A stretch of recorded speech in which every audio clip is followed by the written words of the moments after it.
thank you. And when we go and have the opportunity to do these press conferences, and I've been told a number of times by Brian that if you say you're excited, then I'm excited. But I really am excited to get this thing going. And certainly tomorrow starts it. And proud of the way that the kids worked this summer. And I've enjoyed continuing to get to know this team. And kind of as I think about our team right now, much like probably every team in America, you've got different tiers or categories of guys.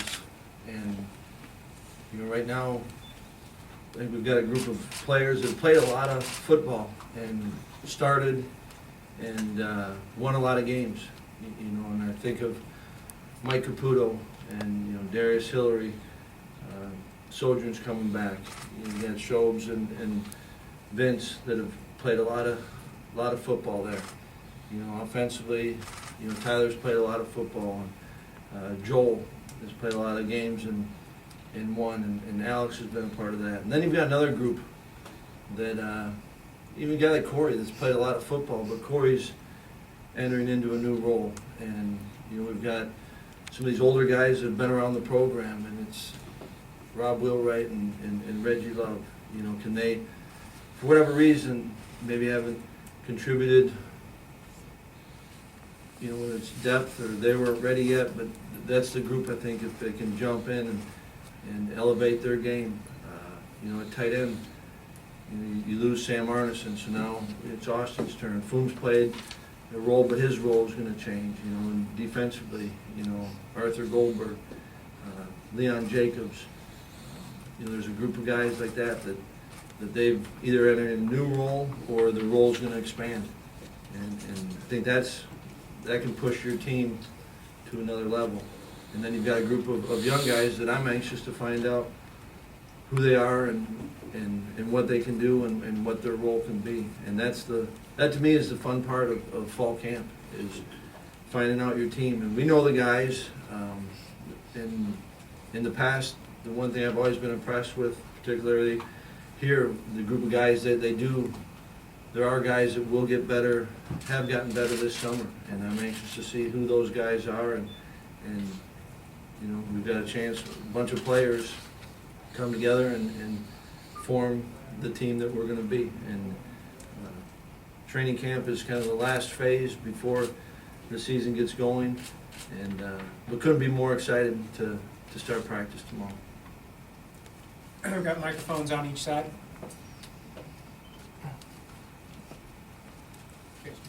Hi, Paul. Can you talk about the decision to move TJ to outside linebacker and Dakota back to safety? And do you see any other position changes that could happen from the spring to now? Don't foresee any changes right now where we're coming in and saying this is going to happen. TJ is a guy that I think I don't know totally who he is. He got hurt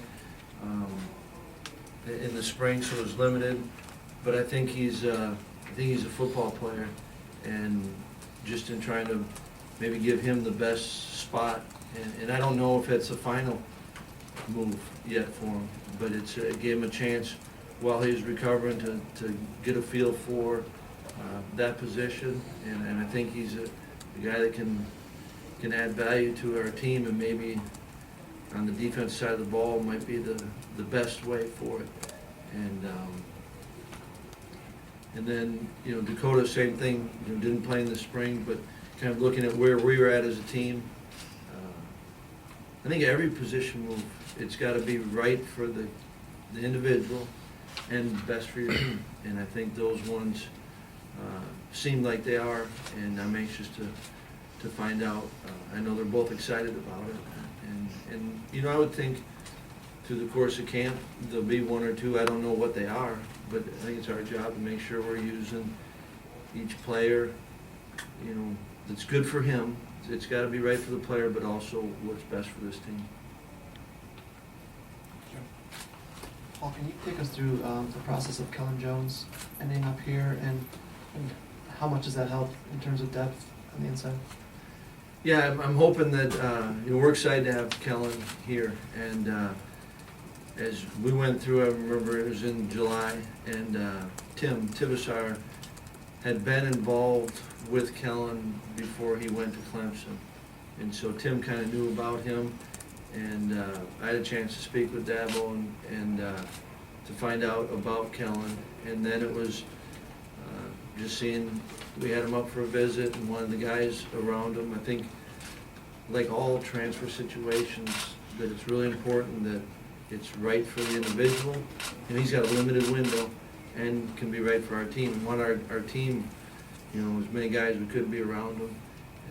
They liked, felt good with him, and Kellen felt good, and so I'm excited that, just what you said, I think, Jim, that he does give us a chance to have some depth, and maybe, nothing else, maybe keeps from a freshman having to play maybe a day earlier than he should. And so, like a lot of these guys, you want to find out who they are and what they are, but guys are excited, and we're certainly excited to have them. But that's kind of, so it's about a 3-4 week process.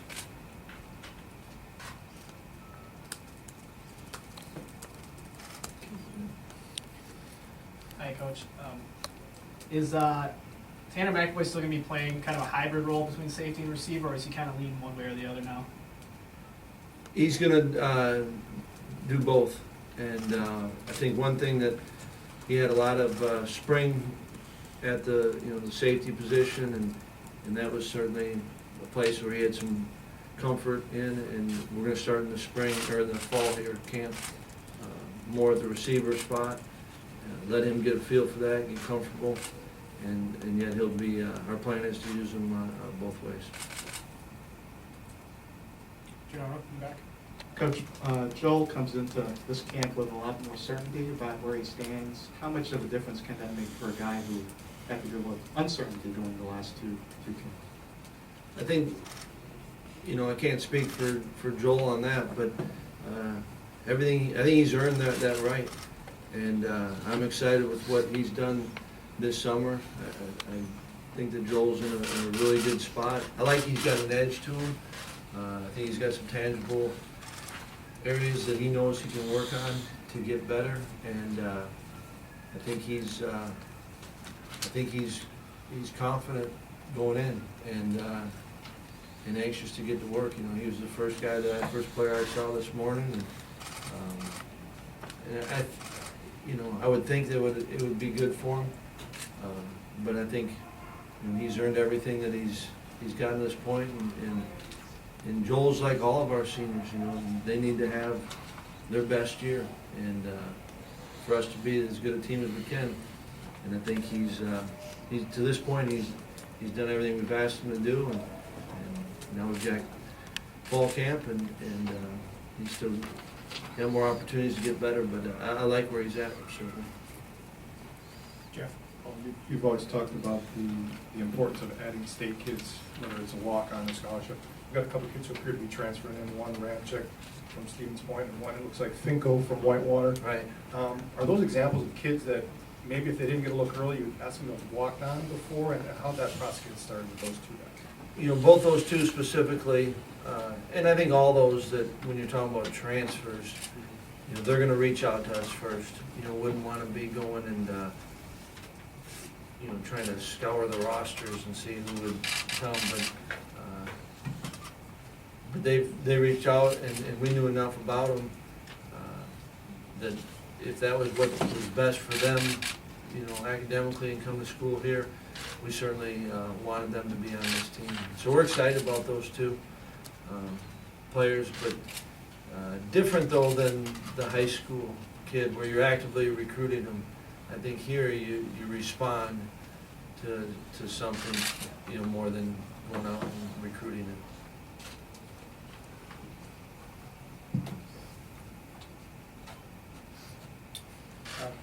The success of the offense over the years obviously seems to have been built on the offensive line.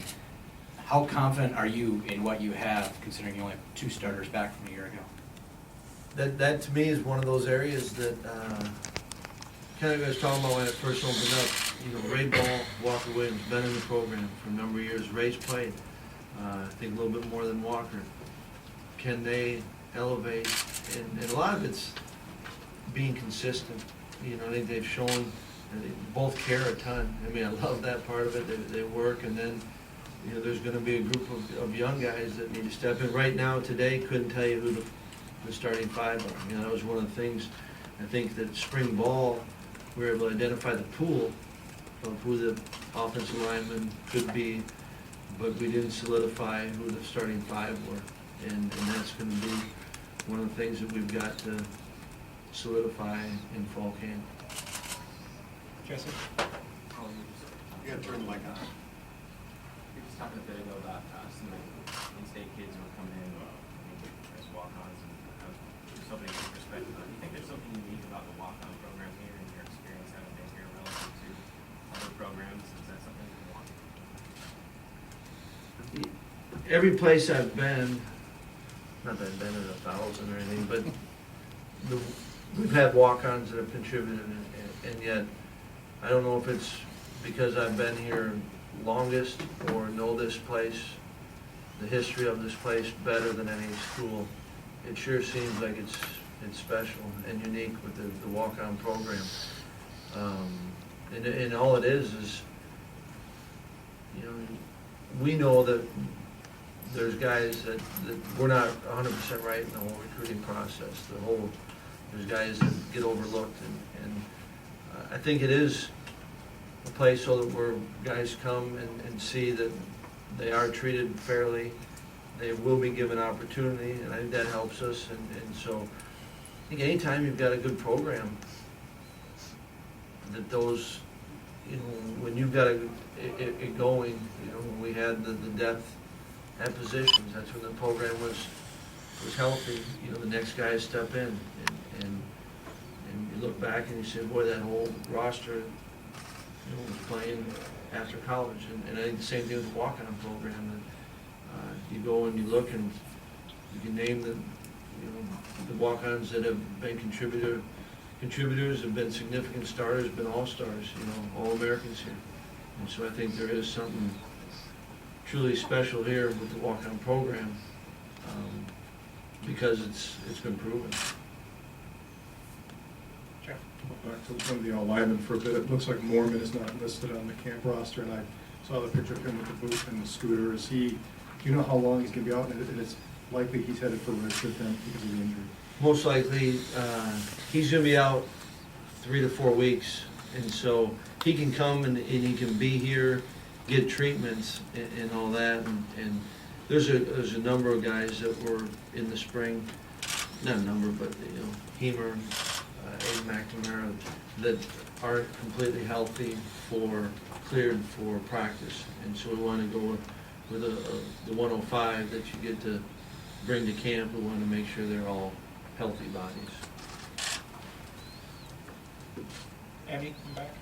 Paul, could you compare, I know they're different people, different times, but could you compare the process by which Kellen came here and the process by which Russell came here? Were there parallels that really mattered to this team and to you when they came through? I think the parallels are trying to, in a short period of time, trying to make sure that it's the right fit, both individually, you know, for Kellen, Russell at the time, and for our team. I think so. Those are parallels. You know, I think that's what helped. I think that's, you know, in going back, that was one of the things that I know impacted Russell's decision and our players accepting Russell was the visits, the interaction they had before it was a done deal. And so I think we tried to, I thought that was a good thing and that we could take away from that. Certainly the individual and the storyline, different, right? You know, but it's, I think there were some parallels that you try to draw on, and that was, to me, most importantly, making sure that there was opportunity, because it wouldn't have done Kellen any good if there wasn't opportunity. And at the same time, making sure that our guys on the current roster felt like Kellen was a good fit.